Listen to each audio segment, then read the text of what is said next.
humane in the killing person, any other torture being applied. Calm down afterwards. So here we have it, killing, or our land. Oh. We're in trouble. We get it. That's the end. Oh.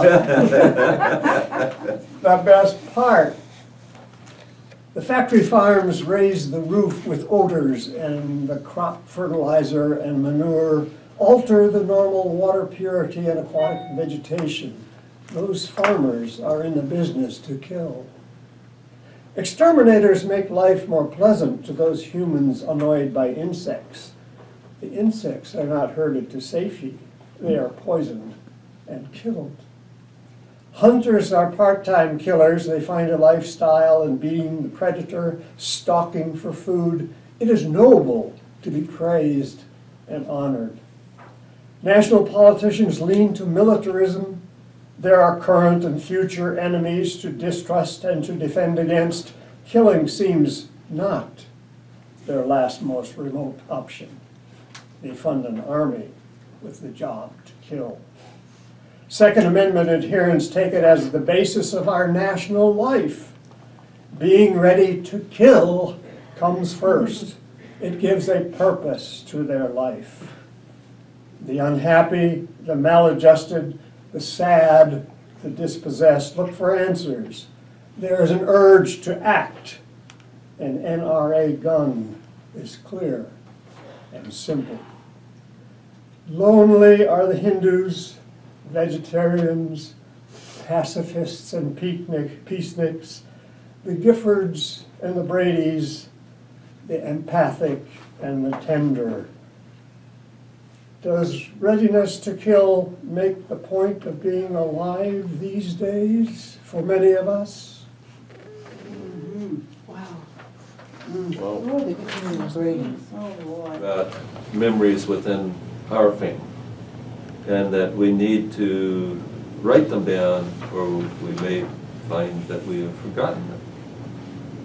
And revisiting our past is a part of life for the present. Our Jageman family cherished childhood memories generated annually during our National Memorial Day season. We resided from 1942 to 1950 in Norris, Missouri. With more peace and joy of life than our state's fame for misery, Norris was a crossroads town with 10 homes and 27 residents who were exceeded by the cats and the cows on the neighboring farm that had a farmhand home, silo, hay barn, and a dairy milk barn.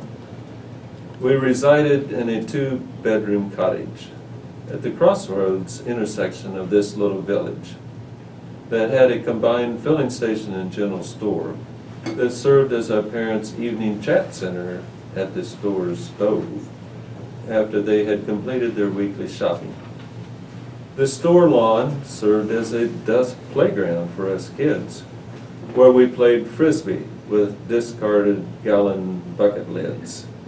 And we played hide and go seek, when our captain would cover his eyes without taking a peek, as we players ran in search of that perfect hiding place. Our property included a large garden plot that when tilled it produced the vegetables we canned and ate a lot. It also included an acre pasture for our cow and a barn for her calf, plus a large yard with an outdoor toilet at the end of the path, stocked with a Sears catalog for toilet paper, reading, and a rare laugh. Our drinking water came off the roof gutters to our cistern. Our wash water was carried up the hill from our down at the creek well by our family's eldest son, Larry, when it became his turn. Outside our back door was a smokehouse and a chicken house. When Larry had a misdirection, or basically had been a louse, the smokehouse served as my father's disciplinary conference center for meat. In contrast, the chicken house held Japanese bandies, so beautiful to see. The chicken yard was filled with head high, beautiful hollyhock flowers. They served as a force of magnificent towers, that we 4 kids built roadways throughout, for a wagon, trikes, and bikes to traverse about. Our side yard had a very large walnut tree, from which hung our rope swing that provided us much glee, as we tested how high we could swing, above most anything else, which brought out our delight to sing. It's good. From childhood. Years. Your growing up years, that's Right. Yeah. good images. Good The memories. fun Memories. part of it. The first line of the last, no, the second to the last stanza. Isn't Okay. it hollyhock? H-O-C-K instead of Yes. H-O-C-K? You know, It's one word. Is it? Yeah. we I got didn't know, hollyhocks. so. That's fine. Would I- Thank you very It's much. not I potato. needed that. I knew there was some. Is it H-O-L-I? You could always No, Google it's at 2 L's. 2 L's, okay. And a Y. And then hawk, Yeah. hawk, not hawk. Okay. Google, but I won't. Well, they look selected my hollyhocks, and they're Damn well should. doing some self-pruning now, because where they inject the rag, because like right 10 space. homes and 27 residents. That's, I like this, and I like the way certain words rhyme. Yeah. Sister and her. What were the colors of the Japanese bandies? Oh, they have some green and reds and oranges and dark browns, or even close to black. Wow. So they were my mother's favorite chicken. So we always had a plentiful supply, because the hens would hang out and nest, and you would see about a dozen following her one day, and where did you come from? I never. What color were the eggs? The eggs were white, Oh, very small. Aren't the bandies, aren't they iridescent? Oh, yes, very. Now, when you say bandies, Felix. do you mean what you say banties. We had bantams. Maybe that's the correct word. Yeah, so I couldn't find it, and we just called them bandies, and I couldn't find it in the dictionary anyplace. So I just let. B-A-N-T-A-M, bantams. Oh, okay, thank Because you. we had those, Okay. well, we also had barred rocks and Rhode Island Reds. But we had a duck egg that was, had been fertilized by a duck, not by the chickens. I But hope not. it was hatched. Bestiality is nasty. It was brooded and hatched by a bantam hen, Oh. which led to all sorts of confusion on the part of the duck because it thought it was a chicken. He never did quack in its whole life. All it ever did was peep because it was trying to cluck like the chickens. back in the 70s, we used to go to Mr. Nixon's farm to get green eggs. Ooh. A ham? No, he only had Green eggs. The people of the Sacred Rock. Long ago in a land forgotten, lost when the sea took the isles of Wuhan, the Algrok people, the Algrok tribe, the Big Rock people, followed rules set from the world's first dawn. Pray thrice a day at the Sacred Rock, leaving food to feed the god. Never step on the shadows of those you love. When the sea goes away, do not ignore it. Take your children and run to the hills.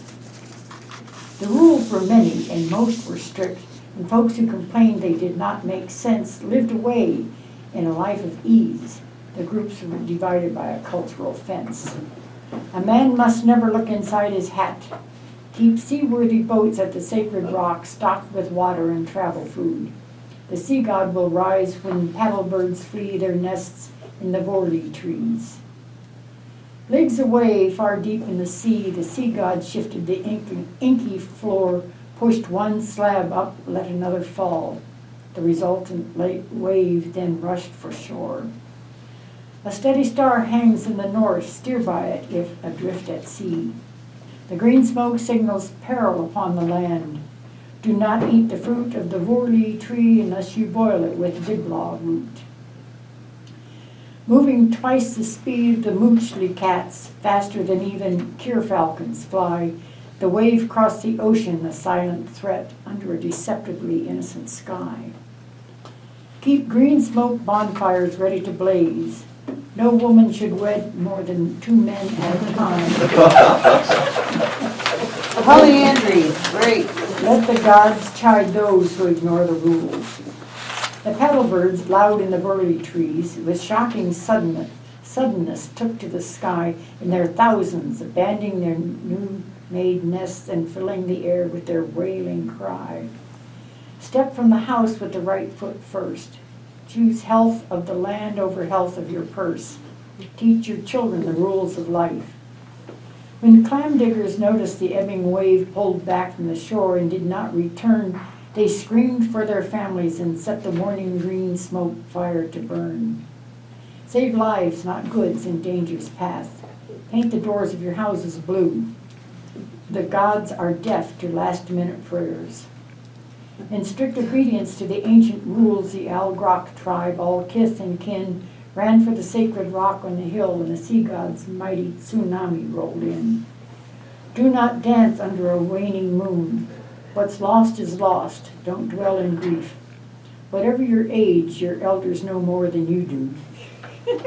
When the wave came back, it came tenfold, rising over the wharves and docks, ripping boats from their mooring pins and smashing them on the wailing rocks. Engage the strength and enthusiasm of youth. A flexible mind is a blessing in an unforeseen future. Don't test trust just because you can. The water rose with alarming speed, sweeping houses and people away, pushing before it the tangled debris of lives and loves and work and play.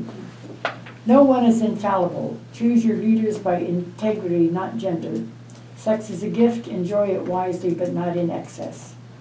Down below the sacred rock, the Isles of Ruhan crumbled and fell into a vortex whose downward pull dragged everything to a watery hell. Everyone shares in building a community. Make sure a twinkling eye is accompanied by a twinkling brain. Beauty is nice, but will it grind grain?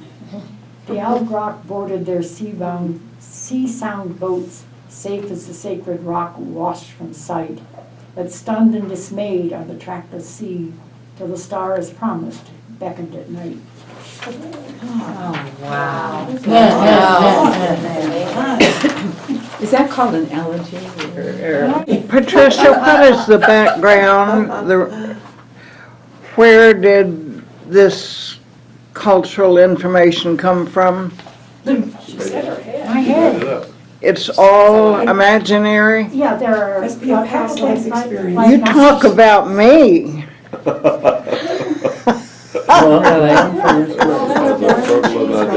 I'm glad they survived, that's, I'm very glad. I always look inside the hat that I hang out in the Well, garage in case that's what because I- there are insects Well, that that's what I thought. with lodge this in culture. there. It Oh, just, nice. It's up to the wife to, I guess, in this culture to, but it could be a sneaky way of doing him in, just. She Do was, it in, and she right. might have to look into hats. Yeah. Sculpture, so, what were you asking? Are Vorley trees, are they real types of trees, or you just made it up? Real. He would kill me, because he's very good with in time. Okay, well, first I'll read at least just the English portion. Can't see the sun. Gracing the window, the fragrance of champa flowers filled the mysterious air, lulling me to slumber, deeply, drifting back to my village at the foot of the hill. In the midst of the children's laughter, I saw myself mischievously running around on the courtyard in front of the mosque. A red hibiscus revealed its true colors on the hedge. At the quiet, solemn door, I witnessed the crying wall with apprehension and anguish. Night transformed into a warden, imprisoning our village in darkness. The roar of a GMC startled me from a bizarre dream. Cowardice confined me under a ragged blanket. Melancholy hid herself in the saliva-stained pillow, while stars ran amok with mischief in the night. The pale moon was staring, its face downcast, obscured in dim shadow. There's a lot more. I never thought about darkness being a prison. Yeah. Oh, no, the thing is that Read the first two lines. Tiban natang, which means like at home by the window. Home Homon dok champa, which is like well, this is what it is, fragrance, but it's home is the smell. I'm smelling the flowers. Nai muan prayak got look lap. Yeah, it's really hard to read. Anyway, that's just the third three. how are the words separated? They have 11 tones. No, Right? just five. Just five. Okay. Yeah. And since it's a tonal language, it's really hard because I could say rice, but maybe I'm saying news or leg or Yeah. mountain or he or she. Yeah. Well, what Yeah. language is it that does, because I think there's a language that has 11. I'm not And sure. I thought it was Thai, What, but obviously I'm not. do you know what all the tonal languages are? No, I don't know. Are they mostly Eastern? I know it's based in Southeastern. well, there's Vietnamese, there's Chinese, Korean is not tonal though, No. but I don't. And I don't Neither is think Japanese. Japanese is not either. No. Yeah, it's quite difficult, but I think once you get the hang of it, just like a lot of like my boyfriend when he was living there, he's from Toledo, Ohio. I know. But when he moved to Thailand, he took classes every day for 4 hours. Good for And he him. lived in southern Thailand, and not in Narathiwat where he's from, but southern enough that with Thai roommates, and his first girlfriend was Thai. And so he was able to learn a lot of Thai, and he forced himself to, and he it's more than just the language, as you know, it's also the culture. So being able to understand why certain words are used this way. But it's hard for me to hear it, but for him, his hearing is so much better. And with the writing, it's hard for me because I taught myself how to read and write. And I took a few classes, but by then I'd already corrupted myself with books, and so I had to survive when I was I was in the South, but not so far down south, where the tsunami hit, and I had to learn how to just go to the market and get food, and so those little things, and How are the so words separated? they're not separate. Oh, so it's just the words. So T in the beginning that looks like an N with a little thing on top. So that little line is a tonal marking, and I don't remember all of them. So everything, it's very beautiful to me, this writing. It's based in Pali, a lot of like Sanskrit and Pali. A lot of Certainly, Buddhist writing. some words have the same letters in them, and you're not sure which, if that part goes with that word, or that part goes Right, with the... I know, it's tricky. A lot of it is sight words too, you just get used to seeing it a lot. With that, the first letter, the N, and that little thing is above it. Then down on the first line of the second stanza, there's one of those things, but it doesn't have that extra little mark. Well, And that it's makes a difference? T, it's the same one. No. T. Oh. That one. Oh, because that's a vowel I, the long I. E, not the long I. I don't know. To me, it's the long I. But for them, the long I, for us, the I is with a Y. Thank you. Oh my God. Oh, yeah, sorry. Oh, so this is my poem. Oh, yeah, I this is my forgot poem. about your phone. It's okay. So yeah, if you guys want to learn a little Thai, don't come to me. There's actually a really good Thai teacher. Her name's Phon, or Pitaya. She teaches at OU. She's very much into getting everyone to learn Thai and Thai culture. So, yeah, she needs more students. I'll go to Thai paradise rather. Yeah. I thought that poem was very beautiful. Yes. Yeah. Yeah. So this one's mine. Saudade. I'm not sure if I'm saying it right. It's Portuguese. For what? It means a longing. It's like one of those untranslatable words that there's really no equivalent in English. So it's nostalgia for something that you can't get or can't have, like something missing. Like very, very serious missing of something or longing. On days when rain chooses not to wane, when clouds fall heavy and extract pain, when the sun takes all you have gained, you remember.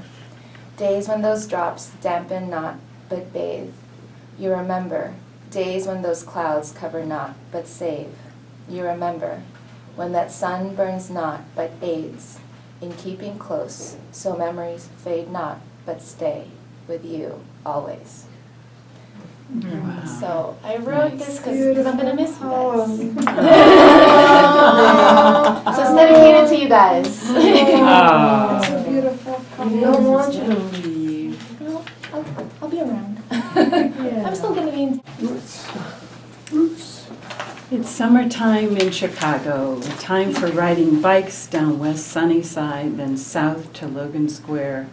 On leafy side streets, past flowers and yards, pausing at the alleyways, sounding the bike bell, lifting up off the seat over the bumps, wearing neon orange for fun and visibility, eating at famous Lula's outside, succulent octopus, beet bruschetta, chickpea tagine, caramel popcorn and ice cream over a maze-type pudding. We find friends walking by and talk over the low wall. We say yes to excess as often as we can. Watch Netflix movies too late, play video games too long, but always get up early, deadhead the porch petunias, drink coffee in sunshine. Oh, nice. Sounds like You had a a good perfect time. vacation. Some more time, you got it. This is Sounds like family.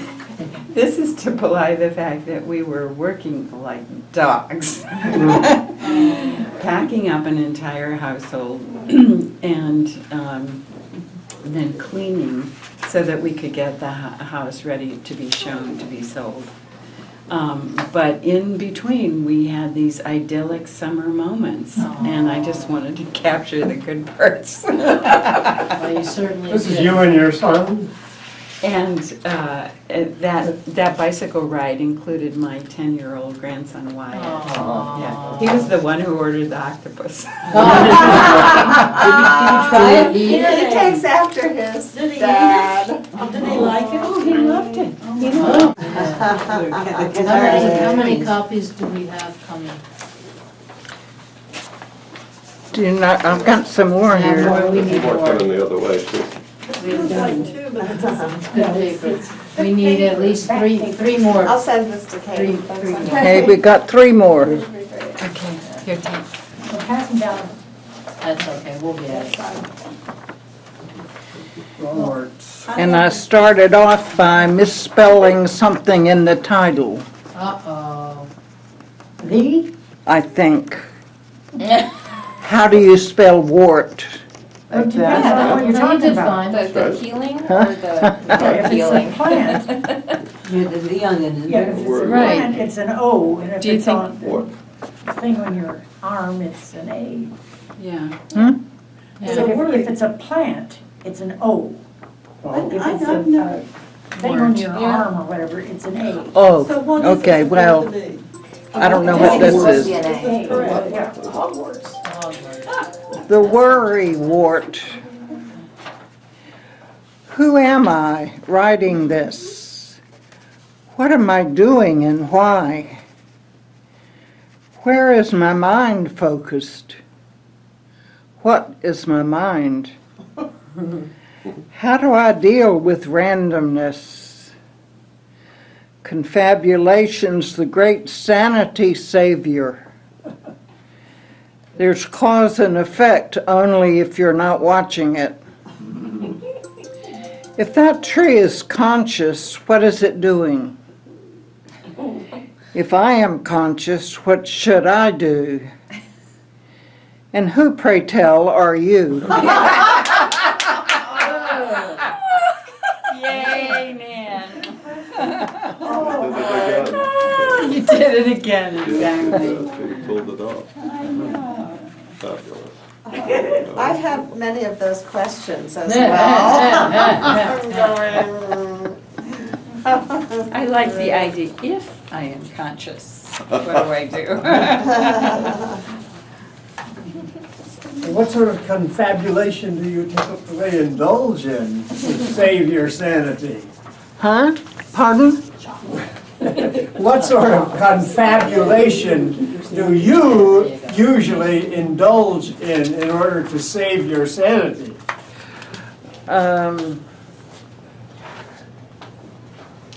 Logic. Logic is logic confabulatable?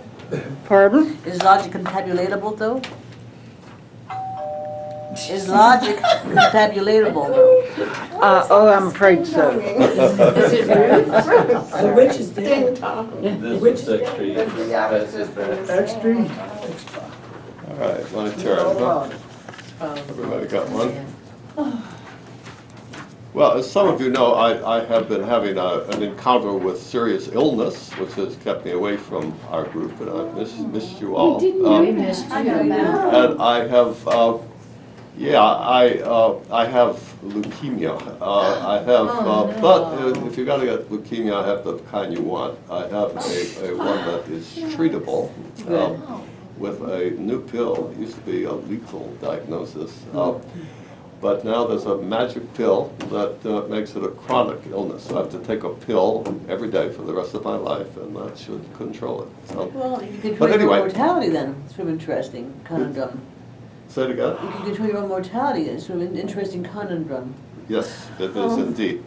Well, anyway, I spent a lot of time with doctors and at hospitals and radiology and in blood labs and places like that, and I was struck by the beauty of the language of morbidity of illness. So I wanted to focus on that and not be maudlin as I am morbid. So I entitled this the Lexicon of Illness. In war, the loser must use the victor's language. Serious illness demands the same capitulation. A patient is compelled to learn a foreign tongue, a menacing lingo, an unpronounceable babble of polysyllabic words and curious phrases. Life hangs on understanding a new lexicon. Imatinib, mesylate, leukocytosis, myelogenous lymphoma, dysphagia, leukemia, and neurasthenia. Learning such peculiar terms is oddly compelling.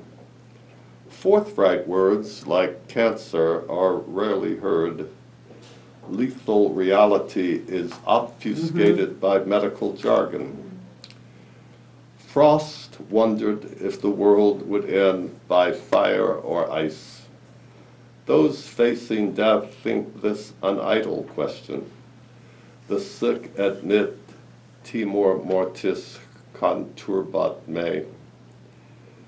To them, looming mortality is the end of the world. I feel a bit, but only if you're terribly self-involved. Yeah, If you're self-involved, you know it'll happen after you die.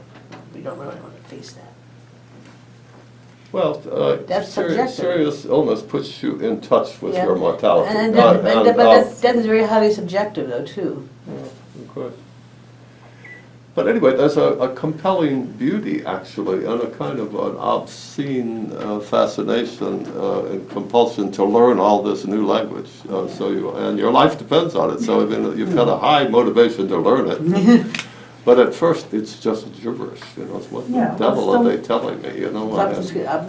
I find it amusing how they put together the names of many of the medications.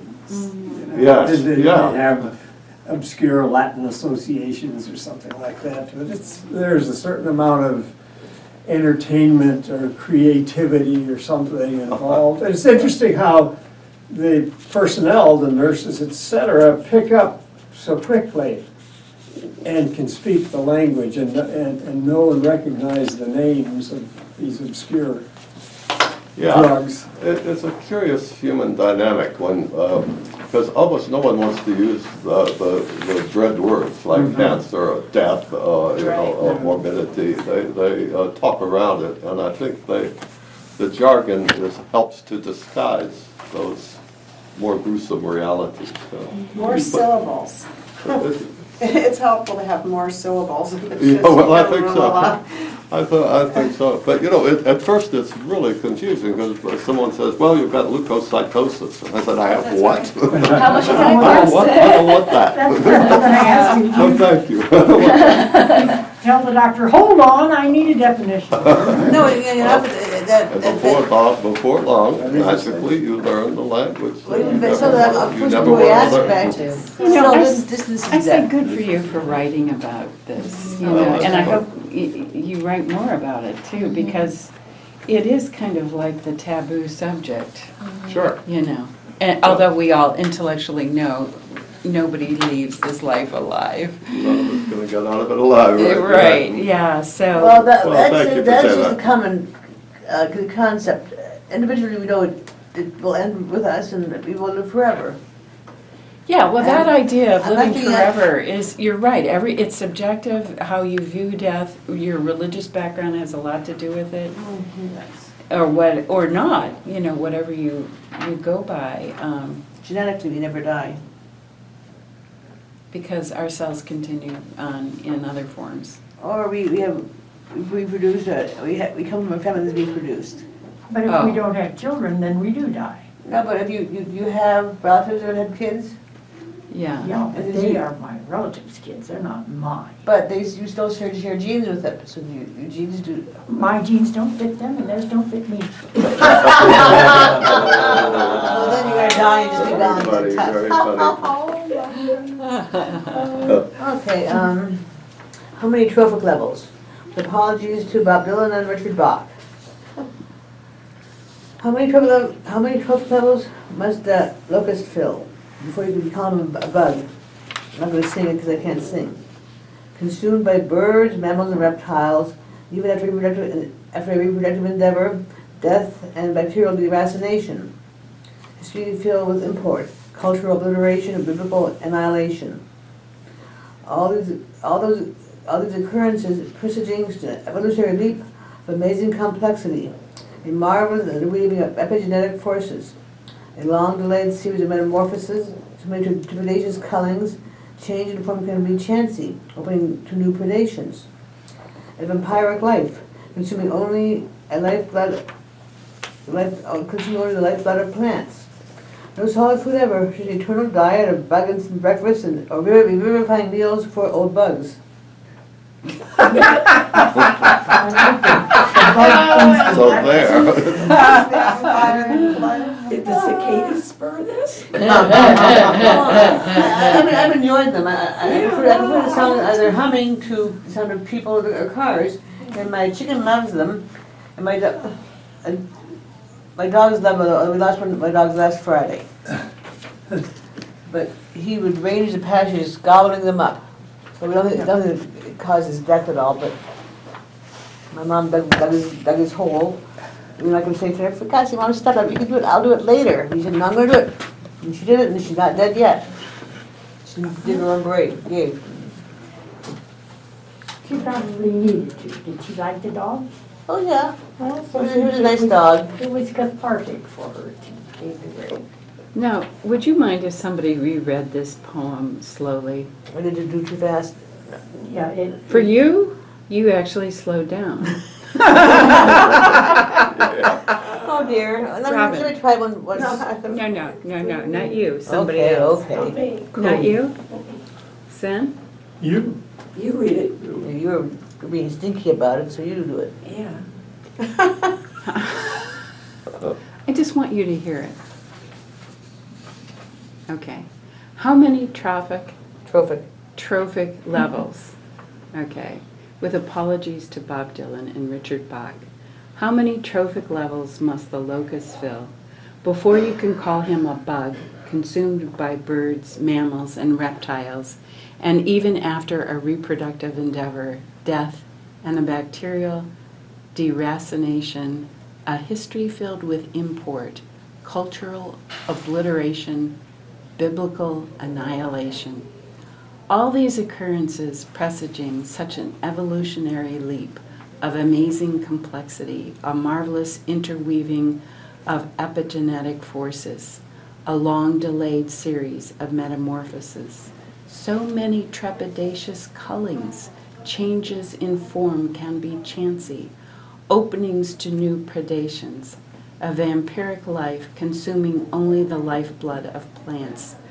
No solid food ever, just an eternal diet of bug instant breakfasts or revivifying meals for old bugs. You're much better than me. That was very nice. She's a really good reader. Well, but you, I wanted to really let to those hear that wonderful again words was sink really in. Yeah. Because they are nicely said, written It's a beautiful. very Just nicely. Porty said, nice, you read what Porty said. Well, you have your way, you know, but, you know, I need to go slower. So, but that was nice. And I never have. Well, it's just our nature then, so don't apologize. I do. Anyways, very nicely written. Yes.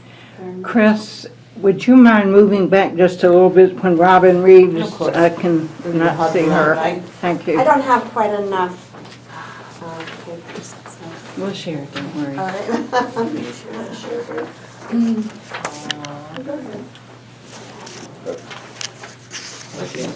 I'm at 10, so I might be off too. There you Interesting. go. Speaking of cicadas, the other night at about 4:30, all of a sudden it got dark. Very fast, very fast. And 4:30 PM, not 8. PM. Okay. And the Why don't you know? cicadas all stopped at once. At Uh-huh. once. Like dark, like night had fallen. It's amazing. And then they started up again later, you know, when the sun came out. Yeah, But that was really, they so stop when they- strange. You know, they're totally Rains. sort of controlled. Is this you Conserve holding the their hands of labor. strangers? Yes. Okay, good. They conserve their labor when Yeah. it might be effective. They have such Well, they're neat bugs, I mean, they're noisy, as long as they're flying around too much, but, Why be calling when no one is listening? no, right, I mean, it won't mean that you're a maid either. Okay. Okay, this is sort of a slapdash poem because I just got home late Sunday night and I was exhausted. It was a very long trip. But anyway, I had a very kind of weird experience, so this is what this is about. Holding the hands of strangers. Sunday on the road, I was headed west, home. The eastern travelers were skidding to a stop. Some pulled off the road. Car doors left wide open. A dozen people running, disappearing into a deep gully. They couldn't have thought of their safety. There was no hesitation to come to the aid of strangers. I held my breath, waiting to see the flashing lights of emergency. It seemed so long until I heard sirens coming from a distance. They would have to have thread their way through endless cars and trucks. I knew the injured ones were not hopeless or alone in the terrifying moments because of heroic strangers. I searched for news on the radio. Nothing but services Sunday morning. At last, news. No report about the car crash. The broadcaster spoke of Orlando. 50 people dead, so many more injured.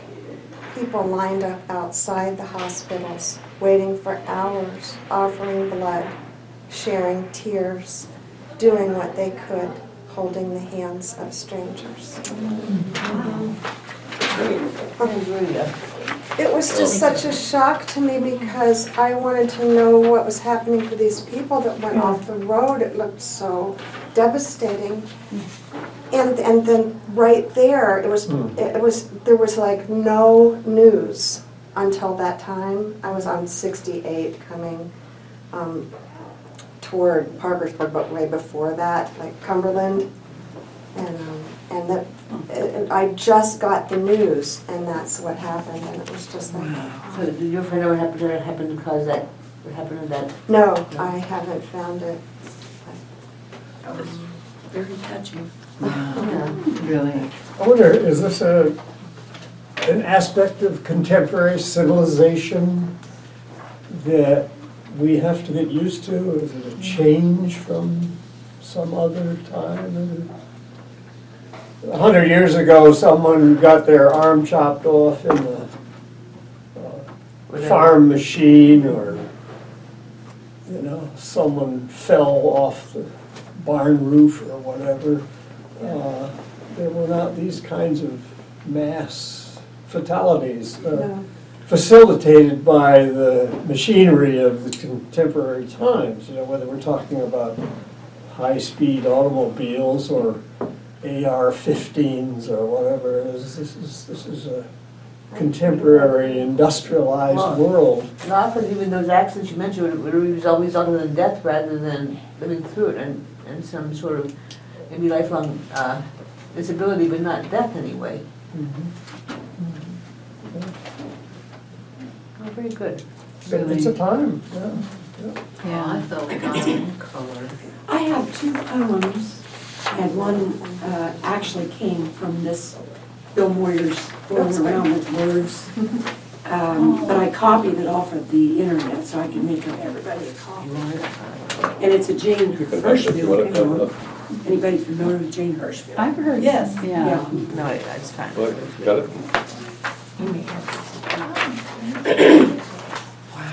So here's Jane Hirschfield's poem called The And the Poet. lead one? Extra. Before you go any further, though, with your poem, I just want to say it's so important to be a writer when you witness, you know, and you were the witness, you know.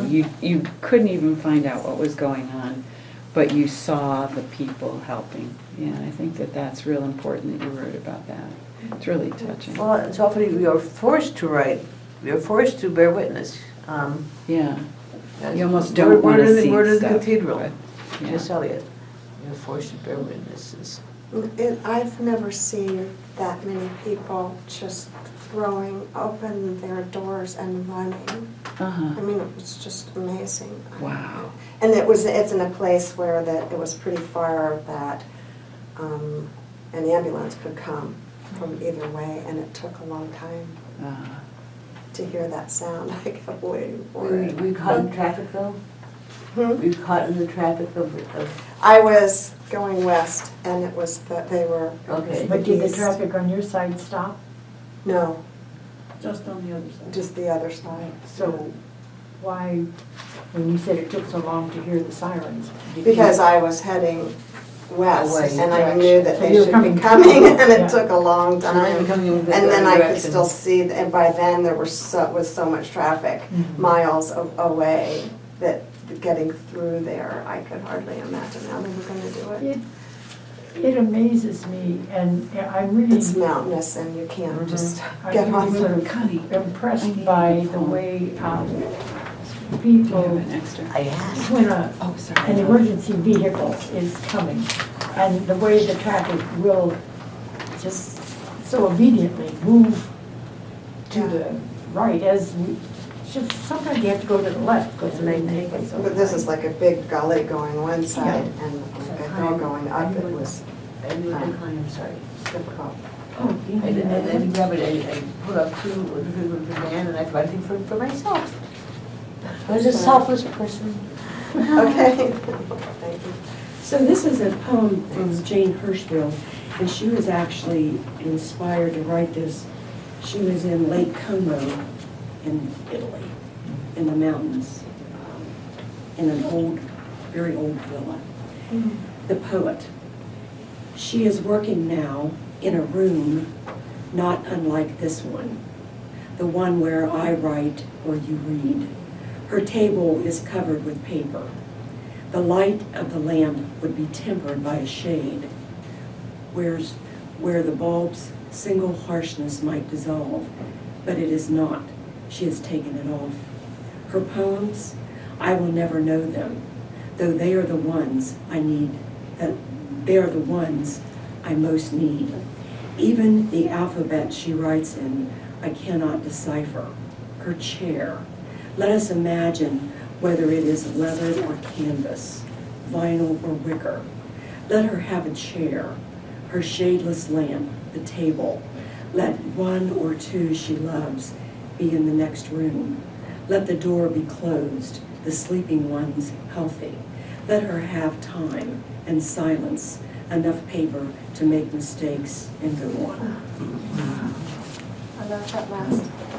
Yeah. I like the beat of this poem. Yeah. And so I did this, I don't know, about a month ago, I think. I'm going to use this some way. So then I wrote this poem, which is not really what she's talking about. Well, but it doesn't have to be. No. This is going to Yeah, just kind of trigger inspired me. something, yeah. You have to respond to it. There. The title of this poem is The Laundry, and I've got several poems that have laundry things in them. I think the reason it is, it's something that we've done forever. It seems to be women's work. And so this is the poem, The Laundry. She is working now down by the river. You can almost hear the slapping of wet garments beating on rocks. Back and forth, she carries the loads, dirty, then clean. Maybe she air dries them on rocks in sun, over tree limbs or by fire, while tending to the young ones. Later, let her have her well-earned sleep. She is working now, 8 to 5, in a cubicle. You can almost see her hanging and hunching over the computer. At lunch, she will text her eldest to put the laundry in when she comes home from school. She will be up late, tending to the young ones while they do homework and she folds clothes. Later, let her have her well-earned sleep. Oh, I think that's Beautiful. a beautiful poem. Yeah. Old as the hills. Yeah. You know, I can't that imagine. is wonderful that you wrote about the laundry and the woman who does the laundry. And still very much like your other one. And they're still doing that in some countries. Yeah. Honest to God, you should put these in plastic and put a copy up in every laundromat you see. Wonderful. Wouldn't that be great? Yes. Poetry in the laundromat. Connie, you weren't here last time, were you? No, I was in Mexico. I had a poem about the nobility of washing dishes. Can you send it to me? Sure. Yeah, put my name on that list too, okay? Okay. Washing dishes poem. Put together a book of household poetry. I like the way you used the format. It is very different, but yet that was a perfect sense of the Yeah. way that you did it. This is a great little book, by the way. Unfortunately, I laid it on the kitchen counter. When I got ready to pick it up this morning, went.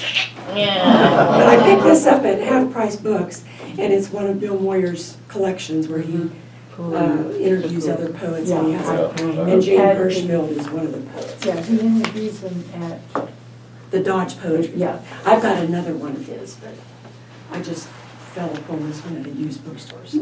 But it didn't cost 30 cents. Second Saturday, right here, every month, second Saturday, right here, from 9 to 3, the 30-cent book sale. I know the Bexley Library has one of those too. Have you ever been to that one? I don't go to book sale, I don't buy books. I use library books. I read That's because so you're a fan. fast. No, it's because I read so fast, I can't afford to buy books. I made more than the number of people that responded, but I think there's still one shy. And I have a correction, I decided to make a change in one line, and then I want to vote for the ones that kind of stick out. So I want some input, please. The fourth, I wasn't sure what you were giving me and what you were keeping. Oh, the fourth stanza, You may as well wait until everybody has theirs. okay.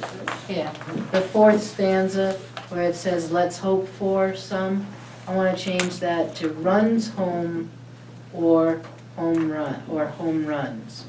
So that's how I'm going to be reading it. Runs home. Family friendly Runs ones. home, They love or you Which tons. one? the one that says, let's I know, I hope, found it. Let's Okay. hope for some we're taking that out and put in- changing it to be runs home or home runs. Okay? It's already home runs. Home run stays the same. But Oh. it's Okay. runs home is the first part, not the last part. You'll hear it when I read it, okay? All right. Memories. Memories. How many? Some good, some not good. Those making us happy, others cause us to be sad.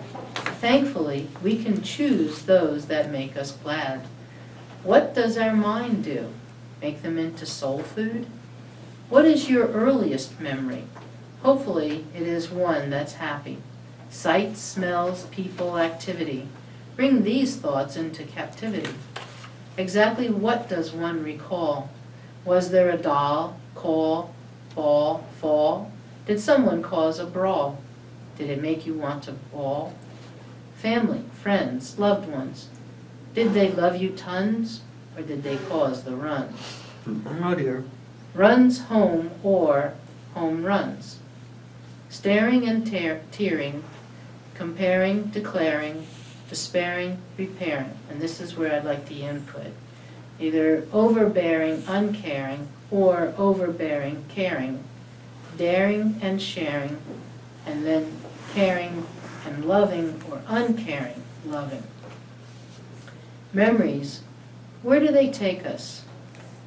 Were there any on a big yellow bus? May it be a journey which assists. Please be sure to make your lists. What does a person's experience consist? A life usually has more than one twist. Childhood and adulthood equals history. Remember, your past is just a story. Do not allow the past to control the present or future. Turn the past into stepping stones. You're not a loser. Work so the future is something filled with wonder.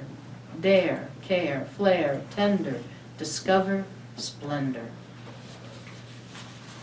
That was fun. Sounds like it. And then I sent everybody an email. Can you get this, man? You have the picture, but I figured for the viewing audience, Oh, yeah. whoever, want them to see. And this says, your past is just a story. And, you know, I think a lot of people had painful things that happened in the past, and trying to get over it is not easy, but trying to put it into a stepping stone so it can be used. Yeah. You tend always to write in the abstract. I wonder if What do you you mean could, by the- personal. For instance, you have a background of being in China. Why don't you write us some poems about being in China? What does life happen? You know, what experiences have you developed? You know, the poet, the voice of the poet is heard in the poem, you know, and so you're working more and more on becoming a poetry writer, and perhaps you ought to plow that in, as most of the rest of us do. Yeah, not every American can say they lived in China. Right. I would want to be careful what I commit to paper when it comes to China. You're still afraid of being arrested by That's, them? you could write about